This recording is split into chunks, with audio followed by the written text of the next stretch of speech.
They found a skeleton wrapped in a tarp, and finally solved a 28-year mystery. The August heat was a physical presence. A suffocating blanket that clung to the skin and turned the air in Miller's Ravine into a shimmering, breathless soup. For 3 days, the recovery team had been combing the scorched earth. Their bright orange vests a stark, almost offensive contrast to the blackened skeletons of pine trees. The wildfire had been merciless, a roaring beast that had devoured nearly 1,000 acres, and in its wake, it had revealed things the forest had kept hidden for a generation. They'd found the rusted chassis of a Ford pickup, a Prohibition-era still, and the scattered bones of a bear. But this was different. It was a young volunteer, a college kid, named Leo, with more idealism than experience, who found it. He was working a grid near the ravine's steepest drop-off, a place where the earth fell away into a jagged moor of rock and shadow. The fire had burned so hot here that the ground itself was baked into a brittle, ceramic-like crust. Leo's shovel scraped against something that wasn't rock or root. It was a sound that was both dull and sharp, a muffled thump followed by the faint, sickening tear of old fabric. He stopped, his heart kicking against his ribs like a trapped bird. The air, already thick with the stench of ash and decay, suddenly seemed to carry a new note, something acrid and deeply fundamentally wrong. He knelt, the heat of the ground seeping through the thick canvas of his pants. With his gloved hands, he carefully brushed away the layers of soot and baked soil. What emerged was a corner of dark blue, a synthetic sheen that had somehow resisted the fire's full fury. A tarp. It was tucked into a shallow depression, almost a natural grave, shielded by a granite overhang that had acted as a makeshift firebreak. "Hey, I got something over here." His voice was a raw crackle, swallowed by the vast, silent ruin of the forest. 2 senior members of the team, grizzled men with faces like worn leather, made their way over. One was Dale, the crew chief, a man who had seen everything from plane crashes to flood victims.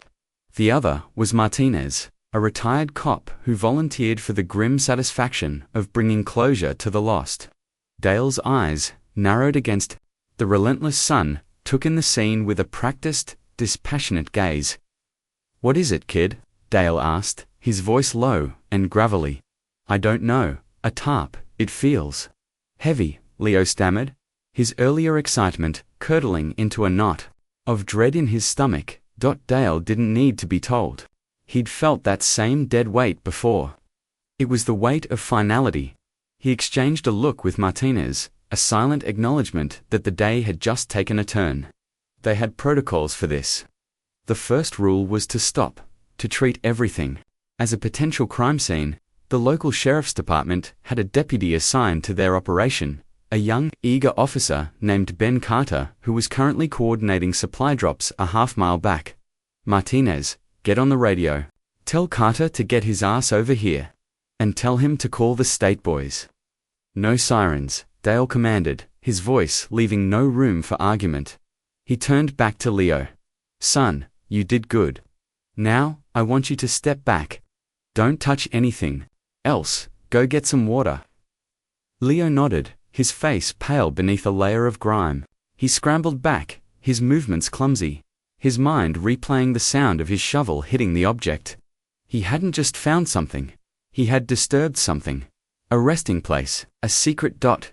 As Martinez's voice crackled over the radio, a low, urgent murmur, Dale crouched down, his knees popping in protest. He didn't touch the tarp, not yet. He just looked. The way it was folded, the deliberate, tight wrap, it wasn't accidental. This wasn't a piece of discarded camping gear. This was a package, a human-sized package.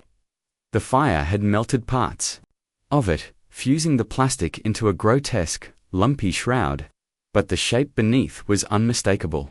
Long, narrow, with a haunting suggestion of a head at one end, and the taper of legs at the other. A cold dread, impervious to the sweltering heat, began to snake its way through Dale's gut. He'd been working in this county for 30 years. He knew the stories, the local legends of people who had walked into these woods and never walked out. But one case had always lingered, a ghost that haunted the periphery of the town's memory. The disappearance of 17-year-old Julianne Maxwell, 28 years ago. She had vanished on a warm summer night, her car found abandoned on the side of the road that wound its way up to this very ridge. No note, no witnesses, no trace. Just gone. It was the case that had broken her father, a well-respected judge. It was the case that had turned her mother into a recluse. It was the case that had made a local golden boy, a charismatic high school quarterback named Liam, the subject of whispers and suspicion, though nothing was ever proven. The town of Harmony Creek had never recovered from it. The wound had over, but the scar remained tender and raw. Deputy Ben Carter arrived, his face flushed from the hurried trek. He was young enough to have only heard the Julianne Maxwell story as a cautionary tale told to misbehaving teenagers. For him, it was folklore. For Dale, it was a fresh, bleeding wound. "What have we got, Dale?" Ben asked, trying to sound professional, but his eyes were wide, fixed on the blue tarp. "Potential human remains, Ben, wrapped and buried. This wasn't a hiker who got lost." Dale's voice was grim. "I need you to secure this area. Nobody in or out except the forensics team, and I mean nobody." The next few hours were a blur of controlled, methodical activity that stood in stark contrast to the emotional chaos brewing just beneath the surface. The state police arrived, their crisp, clean uniforms an alien sight in the charred landscape. They were followed by the forensics unit, a team of quiet, focused individuals who moved with a somber reverence. They erected a portable tent over the site, a sterile white bubble in the heart of the devastation. Dale and his team were relegated to the perimeter, their job done. They sat on a fallen log, drinking lukewarm water from plastic bottles, watching the silent, clinical ballet of the investigation. Leo couldn't sit still. He paced back and forth, his hands shoved in his pockets, his gaze constantly returning to the white tent. He felt a profound, unsettling connection to the person in that tarp. His shovel had been the first thing to touch them in God knows how long. He had been the one to break the silence. The sun began its slow, merciless descent, painting the sky in apocalyptic shades of orange and red. The heat finally began to recede, replaced by a cool evening breeze that rustled the blackened branches of the dead trees, making them whisper and sigh like ghosts. It was then that a small, quiet woman from the forensics team emerged from the tent. She walked over to the lead detective, a stoic man named Ishikawa, and spoke to him in a low voice. Ishikawa nodded, his face unreadable. He then walked over to Dale. "We've partially unwrapped the upper portion," he said, his voice devoid of emotion. "The remains are skeletal mostly. There's some tissue preservation due to the way it was sealed. We won't know for sure until we get it back to the lab, but we found something."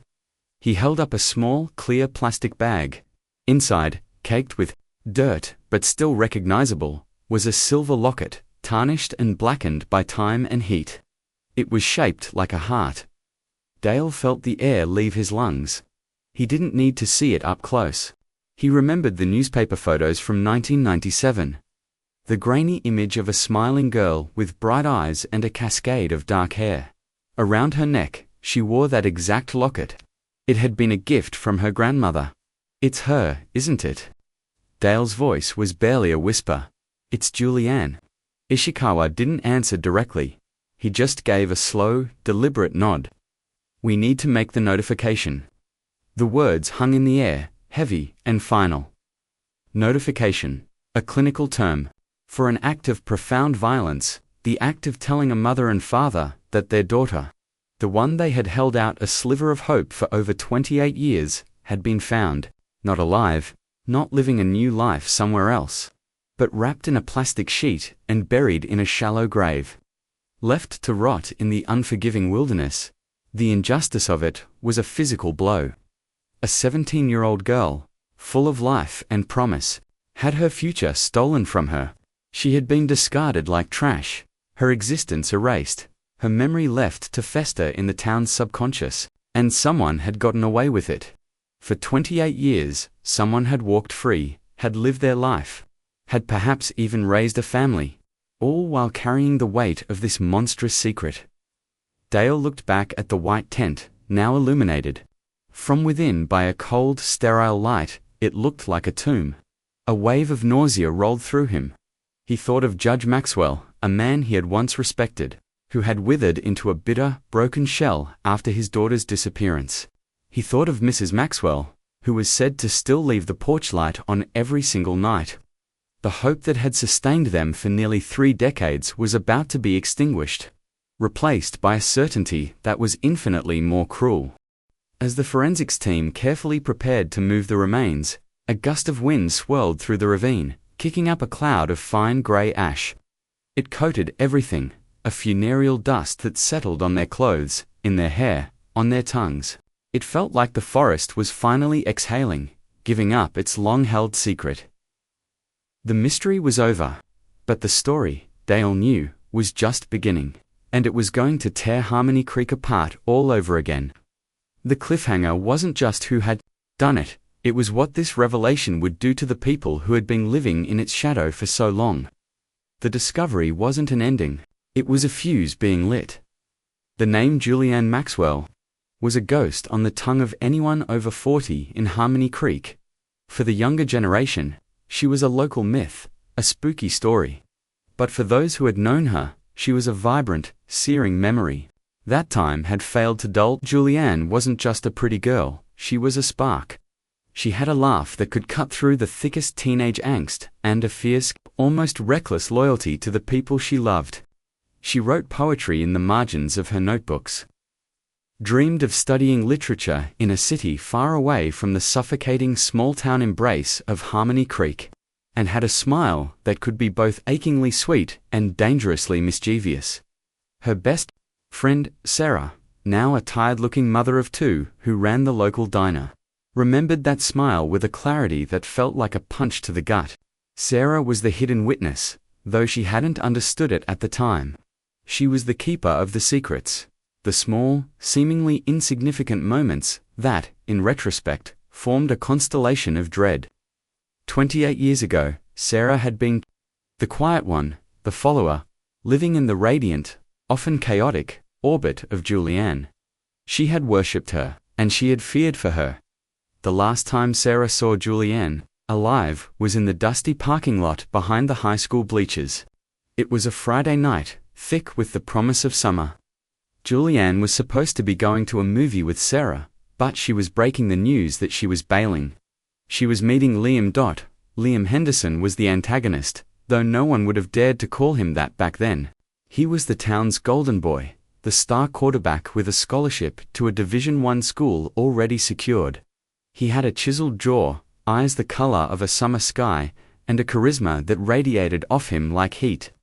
Parents adored him, teachers gave him second chances, and girls fell over themselves for a sliver of his attention. He was the sun, and everyone else, it seemed, was just a planet caught in his gravitational pull. But Sarah had seen the other side of him. She had seen the flash of ice in his blue eyes when Julianne talked to another boy.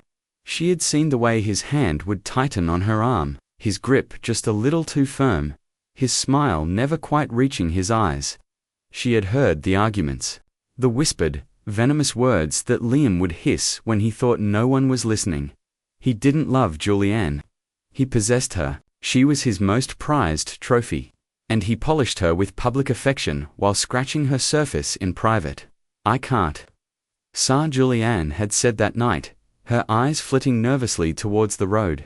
She was wearing her favorite denim jacket and the silver locket her grandmother had given her. "Liam wants to go for a drive, up to the ridge. He says he has a surprise for me." "Jules, don't go," Sarah had pleaded, a knot of anxiety tightening in her stomach. "He's been so weird lately. Just come with me. We'll see that stupid comedy. I'll even buy the popcorn." Julianne had forced a smile, but it was brittle. "It's fine. He's just stressed about the playoffs. He gets like this. I have to go if I don't heal." She trailed off, her gaze distant. She didn't need to finish the sentence. Sarah knew he'll make a scene, he'll call her 100 times, he'll show up at her house and charm her parents while shooting daggers at her with his eyes. His control was an invisible cage, and Julianne was trapped inside it. Just be careful, Sarah had whispered, her voice thick with a premonition she couldn't articulate. Always. Julianne had replied, squeezing her hand. Then she had turned and walked towards the headlights of Liam's gleaming black truck, her silhouette swallowed by the glare. It was the last time Sarah ever saw her. The next morning, the town woke up to the news. Julianne Maxwell was missing. Her car was found on the side of Ridge Road, keys in the ignition, her purse on the passenger seat. There was no sign of a struggle. It was as if she had simply vanished into thin air. Liam was questioned, of course. He was the last person known to have seen her.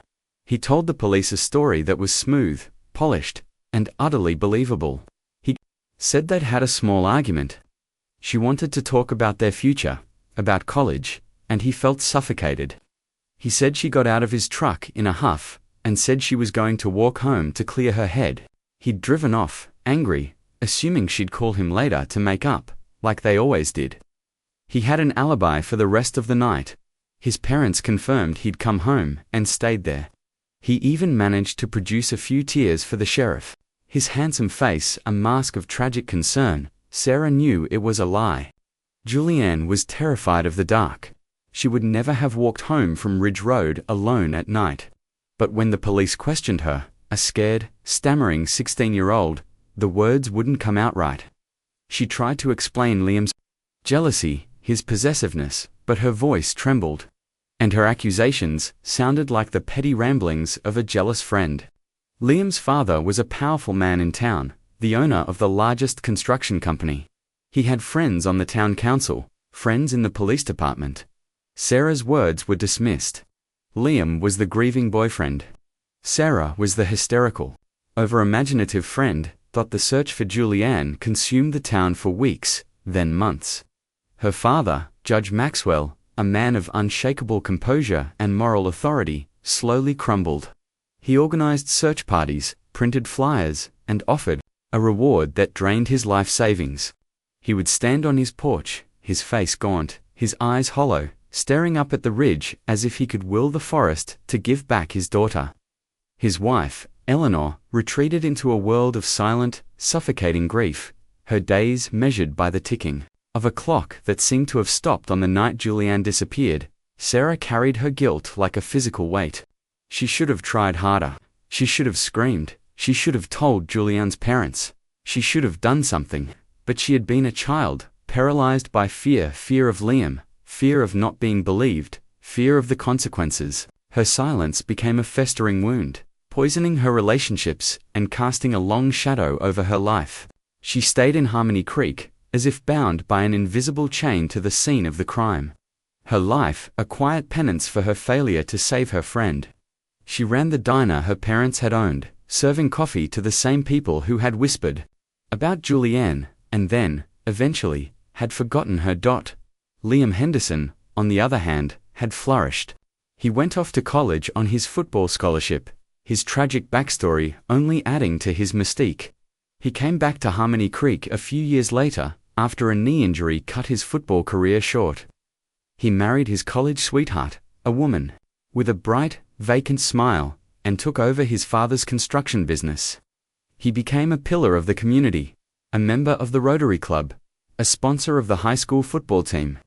He built half the new houses in the sprawling suburbs that now encroached on the edges of the old forest. His life was a monument to success, a gleaming edifice built on a foundation of secrets and lies. Whenever Sarah saw him, at the grocery store or the post office, he would give her a polite, distant nod. But sometimes, for a fleeting second, his eyes would meet hers, and in their depths, she would see it. A flicker of something cold and hard. A glint of triumph. He knew that she knew, and he knew that she was too afraid to ever say a word. It was a silent, 28-year-long power play, and he had won every single round. Now, sitting in her small office at the back of the diner, the morning news playing on a small television. In the corner, Sarah felt the world tilt on its axis. A reporter was standing in front of the blackened landscape of Miller's Ravine, her voice somber. Recovery teams have found human remains. Sources close to the investigation believe they may be linked to a decades-old cold case. The coffee cup slipped from Sarah's hand, shattering on the linoleum floor. The hot liquid splashed across her ankles, but she didn't feel it. All she could see was Julianne's face, her bright, hopeful smile. All she could hear was her own voice. A pathetic whisper. Just be careful. The ghost she had lived with for 28 years was no longer a ghost. It was a skeleton in a blue tarp. It was a silver locket. It was a truth that had been unearthed by fire, a truth that was about to burn through Harmony Creek and incinerate the carefully constructed life of Liam Henderson. Her fear was still there, a cold, familiar stone in her gut, but for the first time in 28 years, it was overshadowed by something else. A flicker of something fierce and hot. Rage. The hidden witness was done being hidden. The silence was over. She picked up the phone, her hand shaking so violently she could barely dial the numbers. She didn't call the police, not yet. She called the one person she knew would believe her, the one person who had suffered as much as she had. Judge Maxwell, she said, her voice a raw, broken thing. It's Sarah Jenkins. I need to talk to you about Julianne, about the night she disappeared. There are things I should have told you a long time ago. The silence on the other end of the line was absolute. Then, a single, ragged breath. The sound of a man who had been holding it for 28 years. The story was finally beginning to be told. The news of the discovery spread through Harmony Creek, like the wildfire that had preceded it. It was on every local news channel. The headline of the Harmony Creek Ledger. The hushed topic of conversation in every coffee shop and grocery store aisle. The name Julianne Maxwell was resurrected, pulled from the depths of memory and thrust into the harsh light of the present. For most, it was a shocking local tragedy. For Sarah, it was a declaration of war. For Judge Maxwell, it was a call to arms. And for Liam Henderson, it was the beginning of the end. Liam heard the news on the radio while driving his luxury SUV to a construction site. He was now a handsome silver-haired man of 45, his athletic build softened by wealth and ease. He was on the phone with a supplier, negotiating the price of lumber, when the news bulletin came on. He pulled over to the side of the road, his knuckles turning white as he gripped the steering wheel. Miller's Ravine. Human remains. Believed to be linked to a decades-old cold case. He didn't need to hear the name, he knew. A cold sweat broke out on his forehead. For 28 years, he had lived with the secret, a dark, dormant tumor in the back of his mind. He had been so careful.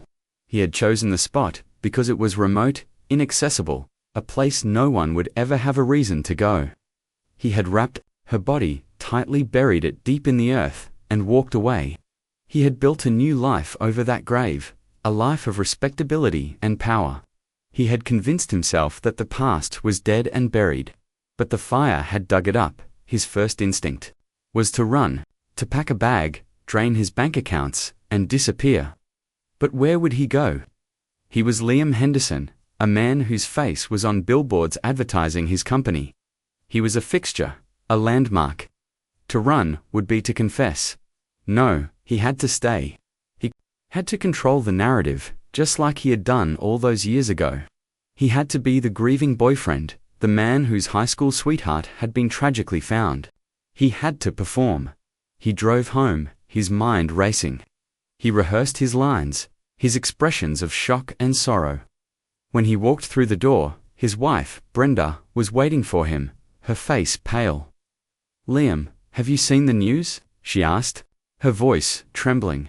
He put on the performance of a lifetime. He let his face crumple. He sank into a chair, burying his face in his hands. "I can't believe it," he choked out, the words tasting like ash in his mouth. After all this time, poor Jules. Brenda, who had always been willfully blind to the darker corners of her husband's past, rushed to his side, wrapping her arms around him. "Oh, honey, this must be so hard for you. It was perfect." He was the victim, once again. The town would rally around him, offering their condolences, their sympathy. But as he sat there, feigning grief, his mind was working, calculating. Assessing the threat, the body was just bones. What could they prove? There would be no DNA, no fingerprints. It was his word against who? Sarah Jenkins. The mousy, pathetic girl who had always looked at him with those knowing, fearful eyes. She was nothing. A waitress in a greasy spoon diner, who would believe her over him. He had underestimated Sarah, and he had underestimated Judge Maxwell. The judge, once a formidable presence on the bench, was now a stooped, frail man in his late 70s. Grief had carved deep lines into his face, and his eyes, once sharp and discerning, were clouded with a permanent sadness. But the discovery of his daughter's body had rekindled a fire in him that had long been dormant. The fire of a father's love, and the fire of a righteous burning rage. He met with Sarah at his house, the same house where Julianne had grown up. Her room was still a shrine, untouched, preserved as if she might walk back through the door at any moment. As Sarah sat in his dusty book-lined study, she finally unburdened herself of the secret she had carried for 28 years. She told him everything about Liam's jealousy, his controlling behavior, the bruises she had seen on Julianne's arms, hidden beneath long sleeves. She told him about the argument she had overheard a week before Julianne disappeared. Liam's voice a low menacing snarl. "If I can't have you, no one will." The judge listened, his hands clasped together so tightly they trembled. Each word from Sarah was a nail being hammered into the coffin of his denial. He had liked Liam. He had trusted him. He had believed the boy's story, had even felt a pang of sympathy for him. The betrayal was a fresh, gaping wound. "Why didn't you come to me sooner, Sarah?" he asked, his voice raspy with unshed tears. "I was 16, she whispered, shame washing over her. "I was scared. He was Liam Henderson, and I was nobody. I didn't think anyone would believe me." "I would have believed you," the judge said, his voice cracking. "She was my daughter. I would have believed anything." The injustice of it was a physical force in the room. Liam Henderson had not only killed his daughter, he had orchestrated a second, more insidious crime. He had silenced the truth, manipulated an entire town, and forced a good man to mourn without answers, to grieve without justice. He had made them all complicit in his lie. The escalation was swift and brutal. Armed with Sarah's story, Judge Maxwell became a man possessed. He hired a private investigator, a former state detective with a reputation for being relentless. He started making calls to old contacts in the legal world, in the state police. He was no longer just a grieving father, he was a judge, and he was going to bring the full weight of the law, and his own personal fury, down on Liam Henderson. Liam felt the pressure almost immediately. The police, who had initially treated him with kid gloves, were now asking tougher questions.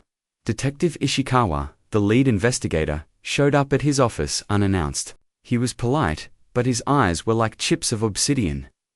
"Mr. Henderson, we're just trying to create a complete timeline of the night Julianne disappeared," Ishikawa said, his tone deceptively casual. "Sarah Jenkins seems to remember you, and Julianne having some problems. She mentioned you had a jealous streak." Liam forced a laugh. "Sarah. She always had a crush on Jules. I think she was a little jealous of me, to be honest. High school stuff, you know? It's ridiculous, is it?" Ishikawa asked, his gaze unwavering. "Because she also remembers seeing bruises on Julianne's arms." Liam's blood ran cold. "That's a lie. I never laid a hand on her. I loved her." The detective just nodded slowly, making a note in his small pad. The interview was a subtle form of torture. Ishikawa didn't accuse him of anything, but every question was a loaded gun, pointed directly at the heart of his carefully constructed alibi. The public's perception of Liam began to shift. The whispers started again, louder this time, fueled by Judge Maxwell's quiet, relentless campaign for the truth. People who had once offered Liam their condolences now looked at him with suspicion. Business partners became distant. Friends stopped calling. His perfect life began to crack at the seams. He became paranoid, seeing accusers everywhere. He started drinking heavily.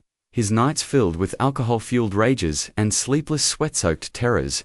His wife Brenda, unable to cope with the whispers and the change in her husband, packed a bag and went to stay with her sister. "I can't do this, Liam," she had cried. "I don't know what's true anymore." The cruelty of Liam's character, long dormant, began to re-emerge. He lashed out, his charm replaced by a raw, snarling aggression.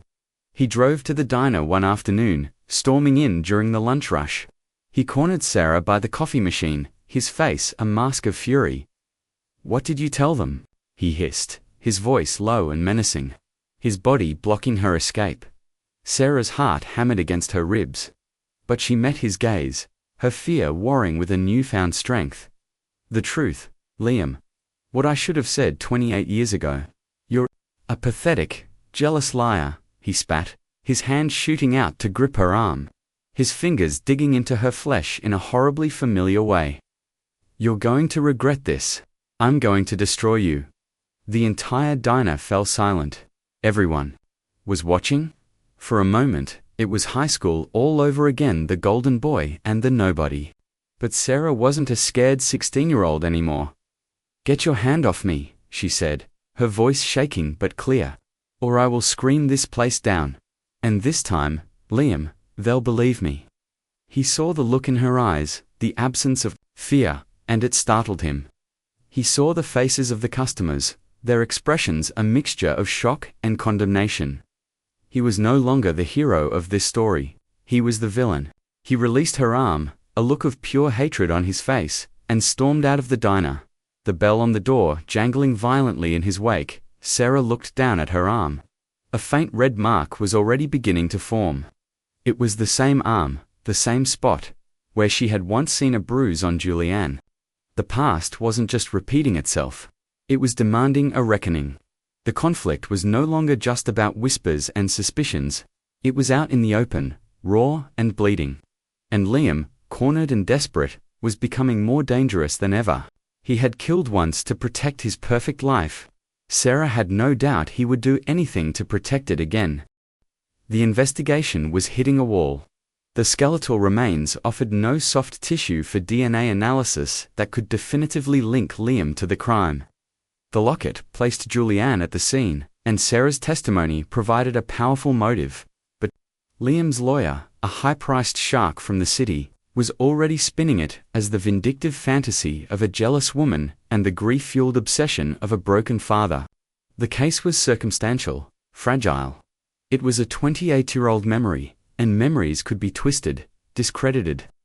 Liam Henderson, cocooned by his wealth and legal firepower, looked like he might just get away with it again.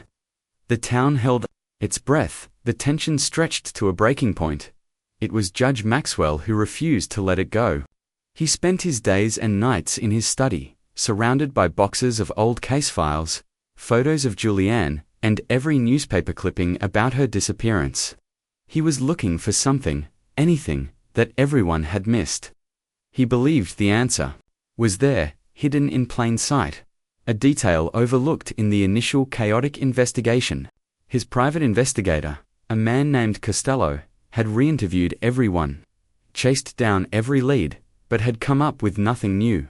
"We're running out of road," Judge Costello had said, his voice heavy with regret. "Unless a new piece of evidence falls out of the sky, Liam's going to walk." The phrase hung in the air, "falls out of the sky." It sparked something in the judge's memory, a faint, distant echo. He waved Costello away, needing to be alone with his thoughts. He closed his eyes, forcing his mind back through the fog of 28 years of grief. He thought about the day after Julianne disappeared, the police, the questions, the frantic, desperate hope. And he remembered his wife, Eleanor. Eleanor had been catatonic with grief, a ghost in her own home.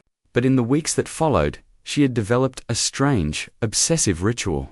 She would spend hours in Julianne's room, not crying, but cleaning.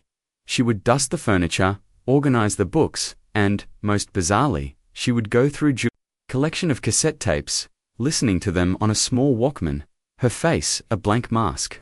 At the time, the judge had seen it as a mother's desperate attempt to feel close to her daughter. A way of touching the things she had touched, hearing the music she had loved. But now, with Costello's words echoing in his mind, he wondered if it was something more. Eleanor had passed away 5 years ago, her heart finally giving out after decades of sorrow.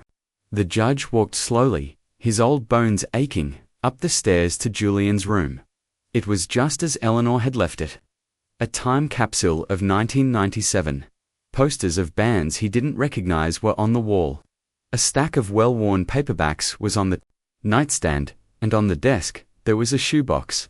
It was filled with cassette tapes. His hands trembled as he lifted the box. These were the tapes Eleanor had listened to so obsessively. He hadn't touched them since her funeral. He picked one up. It was a mixtape, with Julianne's familiar, loopy handwriting on the label. Summer Mix, 97. He remembered her making these, spending hours recording songs from the radio, timing the record and play buttons perfectly. He found her old Walkman in a desk drawer. It still had batteries in it, a testament to Eleanor's meticulous care. He put the tape in, slid the headphones over his ears, and pressed play. The tinny, familiar sound of a 90s rock song filled his head. He listened, his heart aching with a fresh wave of grief. This was the soundtrack to his daughter's last summer. He fast-forwarded through the song, then another. It was just music. He felt a pang of disappointment. Maybe it was just a dead end, another ghost. He was about to take the tape out when he noticed something. At the very end of the B-side, after the last song had faded out, the tape kept rolling. There was a long stretch of hissing silence. He remembered Julianne complaining about it, how she would sometimes forget to press stop, leaving long, blank spaces at the end of her tapes. He was about to press stop himself when a sound crackled through the hiss. A voice. It was faint, muffled, but unmistakable. It was Julianne. "Just turn it off, Liam. I don't want to talk about this anymore." Her voice was strained, laced with a fear that made the hairs on the judge's arms stand on end. Then, another voice. Liam's, young, arrogant, and chillingly cold. "We're going to talk about this, Jules. We're going to talk about why you think you can just walk away from me, after everything I've done for you." The judge's blood ran cold. He fumbled with the volume dial, turning it up as high as it would go. The sound was distorted, filled with the rustle of movement and the low rumble of a truck engine. It sounded like the tape recorder had been in a bag, or a pocket, accidentally recording. Julianne's voice. Closer now, more desperate. "Done for me? You mean control me? Tell me who I can talk to, what I can wear. That's not love, Liam. It's sick. You're mine." Liam's voice was a low growl, the sound of a predator. "You belong to me. You think you're going to go off to some fancy college and forget about me? You think I'm going to let that happen? Let me out of the truck, Liam." "No." There was the sound of a struggle. A frantic, muffled thump. Julianne screamed, a short, sharp cry of terror that was abruptly cut off.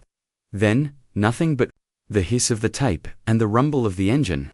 The recording ended. The judge sat there, frozen, the headphones still clamped to his ears. The silence that followed was more terrifying than the sounds he had just heard. He had just listened to the last moments of his daughter's life. He had just listened to her murder. Eleanor hadn't just been cleaning, she had been searching. She must have found the tape, listened to it, and in her grief-shattered mind, she couldn't process it. The horror of it was too immense. So she had listened to it over and over, a self-destructive ritual, unable to share the terrible secret, unable to comprehend its meaning. She had protected the evidence, even as it destroyed her. The plot twist was a bombshell. This wasn't just a circumstantial case anymore. This was a confession. A recording of the murder itself, captured by a cheap cassette tape in a dead girl's pocket. The stakes had just shifted from a private, agonizing quest for justice to a public scandal that was about to detonate in the heart of Harmony Creek. The judge didn't call Costello. He didn't call the police. He clutched the Walkman to his chest, his mind clear and sharp for the first time in years. Liam Henderson had used his power, his charisma, his family's influence, to silence the truth for 28 years. He had hidden behind a wall of lies and the town's willful blindness. He had performed his grief, his respectability, his success, well, the judge thought, a cold, hard fury solidifying in his veins. It was time for a new performance. And this time, everyone was going to hear it. He was going to make sure that Liam Henderson's carefully constructed world didn't just crack. He was going to make it explode. He had the weapon, the hidden clue that had surfaced like a ghost from a forgotten time. And he was going to use it to deliver a cinematic, public, and brutally final justice for his daughter, Julianne.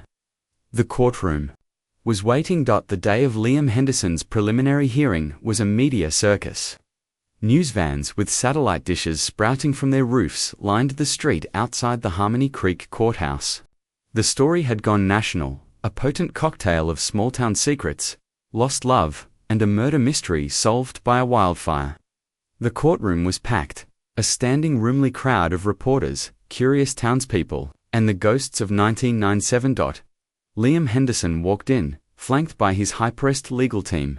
He looked haggard, the confident swagger replaced by a tense, hunted look. But he still wore the mask of the wronged man, his jaw set, his eyes fixed forward, avoiding the gaze of the crowd. He sat at the defendant's table, a portrait of defiant indignation. Sarah Jenkins was there, sitting in the front row with Judge Maxwell. She was terrified, her hands clenched in her lap, but she forced herself to look at Liam. She would not be intimidated. Not anymore. The judge sat beside her, his face a granite mask of grim determination. He held a small, old-fashioned cassette player in his hands, his knuckles white. The prosecution laid out its case, with Detective Ishikawa on the stand. He detailed the discovery of the body, the locket, the timeline of Julian's last day. He spoke of Liam's known possessiveness, his history of jealousy. Liam's lawyer, a slick reptilian man named Marcus Thorne, systematically picked it all apart on cross-examination. So, Detective Thorne began, his voice dripping with condescension, what you have is a collection of old rumors, the testimony of a woman who admits she was jealous of my client's relationship with the deceased, and the grief-stricken theories of a father who has been obsessed with this case for nearly 3 decades. Is that a fair summary? I'd say we have a compelling circumstantial case, Ishikawa replied, his voice even. Circumstantial, Thorne repeated, letting the word hang in the air. Meaning you have no physical evidence, no DNA, no weapon, no confession. Nothing, in fact, that directly ties my client to this tragic death. Is that correct? At present, that is correct. Thorne smiled, a thin, predatory smirk. Thank you, Detective. No further questions. The mood in the courtroom shifted. Doubt began to creep in. Liam's story, that they'd had a simple argument and she'd walked off, started to sound plausible again. He was right, they had nothing concrete. The prosecutor called his final witness. The people called Judge Thomas Maxwell to the stand. A murmur went through the courtroom. The victim's father, a judge himself, taking the stand. Liam's lawyer shot to his feet. Objection, Your Honor. This is highly irregular. The witness is compromised. His testimony will be nothing but emotional hearsay. Asterisk, he is also a witness to the discovery of new evidence. Counsel, the prosecutor countered. The court will allow it. But you will tread carefully, Judge Maxwell. Stick to the facts. Judge Maxwell walked slowly to the witness stand, his movements frail but deliberate. He placed the small cassette player on the ledge in front of him. He was sworn in, his voice clear and steady. Judge Maxwell. The prosecutor began, please tell the court what you have discovered. In a quiet, measured tone, the judge recounted the story of his wife's obsessive ritual, of finding the shoebox of tapes, of listening to the final blank moments of a summer mixtape. As he spoke, a profound silence fell over the courtroom. Liam Henderson, who had been whispering to his lawyer, slowly looked up, a flicker of confusion, then dawning horror, on his face. And what did you hear on that tape, Judge? The prosecutor asked. Thorne was on his feet again. Objection, hearsay. We have no idea what is on this supposed tape. It could be anything. It's inadmissible. The tape has been authenticated by an independent lab. Your Honor, the prosecutor said calmly. The voices have been identified as those of the defendant, Mr. Henderson, and the victim, Julianne Maxwell. It is the very definition of a dying declaration. It is the most direct evidence possible. The judge on the bench, a woman who had known Judge Maxwell for years, looked at Liam, then back at the old man on the stand. Objection overruled. You may play the tape. The cinematic payoff was at hand. This wasn't just evidence, it was a ghost entering the room. The court clerk brought over a set of speakers and connected them to the small cassette player. Judge Maxwell, his hand trembling ever so slightly, pressed the play button. The hiss filled the courtroom, a sound from another era. Then Julianne's voice, young and desperate, echoed through the silent room. Just turn it off, Liam. I don't want to talk about this anymore. Liam Henderson went rigid. The color drained from his face. He looked like he had seen a ghost. We're going to talk about this. Jules, we're going to talk about why you think you can just walk away from me. The voice of the young, arrogant Liam filled the room, a chilling counterpoint to the respectable man sitting at the defendant's table. The entire courtroom was frozen, captivated, listening to a murder unfold in real time. You're mine. You belong to me. Let me out of the truck, Liam. No. Then, the sounds of the struggle, the muffled thumps, and finally, Julianne's scream. A short, sharp, terrifying cry that was cut short. The tape ended. The hiss returned, then silence. No one moved, no one breathed. The sound of that scream hung in the air, an indelible stain. It was the sound of a life being stolen. Liam Henderson snapped. The mask of the respectable citizen shattered into a million pieces. He leaped to his feet, his chair crashing to the floor behind him. His face was a contorted mask of pure primal rage and terror. She wouldn't listen, he screamed. His voice a raw, guttural roar, pointing a shaking finger at the witness. Stand, at the ghost in the machine. She was going to leave me. She laughed at me. I had to make her stop. She wouldn't stop. It was a full confession, screamed in a packed courtroom, broadcast live on every news channel. His lawyers tried to restrain him, to silence him, but it was too late. The dam had broken. 28 years of lies, of secrets, of repressed violence, came pouring out in a torrent of madness. Two bailiffs moved in, grabbing his arms. He struggled, his eyes wild, his carefully constructed world incinerated by the sound of a dead girl's voice. He was no longer Liam Henderson, pillar of the community. He was a monster, stripped bare for the world to see. Sarah Jenkins was crying, silent tears streaming down her face. They were tears of sorrow, of relief, of a guilt, finally, blessedly, laid to rest. Beside her, Judge Maxwell did not cry. He simply watched, his face impassive, as they dragged the screaming, struggling man who had murdered his daughter out of the courtroom. He had done it. He had given his daughter a voice. He had delivered the justice she had been denied for 28 years. The public exposure was total. The revenge was absolute. The cinematic, explosive climax was over, leaving behind a silence that was both haunting and, for the first time in a long time, peaceful. The aftermath of Liam Henderson's confession was not the neat, tidy ending that the television news reports portrayed for Harmony Creek. It was the beginning of a painful, soul-searching reckoning. The town had been complicit in Liam's lie, blinded by his charm, his family's influence, and their own desire for a simple, comfortable narrative. They had chosen to believe the golden boy over the quiet, fearful girl. They had let Julianne's memory fade into a cautionary tale while her killer walked among them, building their homes, sponsoring their sports teams, shaking their hands. The guilt was a collective, unspoken weight that settled over the community. Liam Henderson was sentenced to life in prison without the possibility of parole. His construction company collapsed, his family left town in shame, and his name became a curse, a synonym for deceit and hidden evil. His downfall was absolute, a public spectacle of a man consumed by his own darkness. But his imprisonment didn't fill the void that Julianne's absence had created. For Sarah Jenkins, Life changed in ways she never expected. The fear that had been her constant companion for 28 years was gone, replaced by a quiet strength. People in the diner looked at her differently, with a newfound respect, a quiet awe. She was the one who had kept the truth alive, a tiny, flickering candle in a storm of lies. She had faced the monster and won. But the victory was bittersweet. She would forever be the girl who survived, the best friend of the girl who didn't. She often found herself driving up Ridge Road, parking her car near the spot where Jill had been found. She would look out over the ravine, at the new green growth that was already beginning to push its way through the blackened soil, a testament to nature's resilience. But there was a hole in the world that could never be filled, a laugh she would never hear again.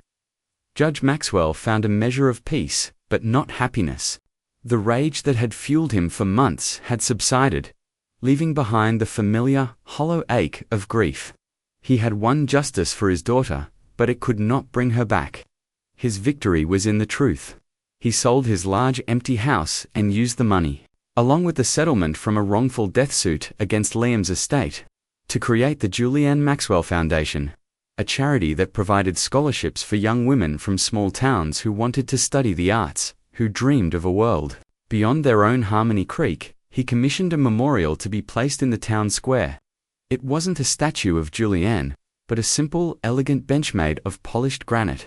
On the back of the bench, a small bronze plaque was inscribed with a line from one of her poems, a line the judge had found in one of her old notebooks. It read, "Let the truth be the only light you leave on uncool autumn afternoon." A year after the trial, the judge was sitting on that bench, watching the leaves fall from the maple trees. He saw Sarah walking across the square, a small smile on her face. She sat down beside him, and for a long time, they didn't speak, sharing a comfortable silence that was born of their shared journey through the darkness. "I heard the first scholarship was awarded," Sarah said finally. The judge nodded. "A young girl from over in the next county, a painter. She reminds me a little of Jules. The same fire in her eyes." "She would have liked that," Sarah said softly. The judge looked at the plaque, his fingers tracing the familiar words. "The porch light is off now," he said, his voice thick with emotion. For 28 years, his wife, and then he, had left the light on, a beacon of hope, against the encroaching darkness. The night Liam was sentenced, he had finally turned it off. The truth was out. Julianne could rest. He knew the haunting would never truly end. Grief is a landscape, not a journey with a destination. He would live in that landscape for the rest of his days. But the memorial, the foundation, the quiet friendship with Sarah, they were small points of light in the twilight. They were a testament not to the tragedy of Julianne's death, but to the enduring power of her life. The cost of the truth had been immense, paid in decades of sorrow and silence. But as he sat there, in the heart of the town that had finally been forced to remember, he knew that the cost of the lie would have been infinitely greater. The emotional echo of his daughter's life was no longer a scream of terror cut short, but a quiet, persistent whisper of truth, carried on the wind, through the changing leaves, and for now, that was enough.